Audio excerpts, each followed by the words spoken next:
In this video, we're going to cover collecting debug logs from the Forum Sentry web admin interface for technical troubleshooting.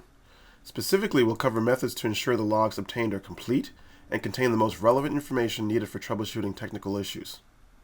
The goals of this video is to show you how to set log levels in Sentry, properly download single transactions including both its request and response as well as any additional processing related to the transaction, find transactions in the access logs and their matching or corresponding matching system logs, and then also downloading full log files. When troubleshooting technical issues in Sentry, it's recommended that the log levels be set to debug, since this is the most verbose log setting. This can be done under Diagnostics, Logging, and then Settings. For troubleshooting runtime traffic, set the system and access logs to the debug level. When investigating issues related to administrative access to Sentry, set the audit log level to debug. Select the Save button at the bottom of the screen to apply the changes. For the purposes of generating log data, we'll use the SoapSonar client to generate runtime traffic to Sentry. Back in Sentry under Diagnostics, Logging, and in Internal Logs, the simplest method to obtain logs is select the Download button next to the Today date for the most recent data, or from any particular date of interest. Although this is the simplest method for obtaining logs, this could produce a significant amount of data if the instance of Sentry you're working with is processing a lot of traffic.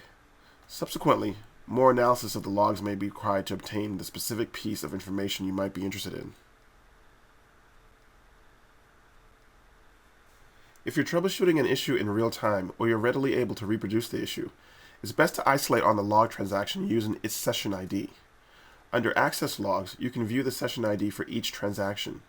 Each transaction has a unique session ID, which you can select to bring up all the corresponding system logs for that specific transaction, including the request, the response, and any additional processing or requests triggered from that transaction. Additionally, you can download a specific transaction by selecting the Follow Transaction icon next to the session ID, and then select the Save icon on the following screen. When sending log data to Forum Systems Technical Support, it's important not to copy and paste the log information from any of the log screens, nor should you make any screen captures of log pages. This will not capture all the necessary data from the logs, since much of the log information may be truncated.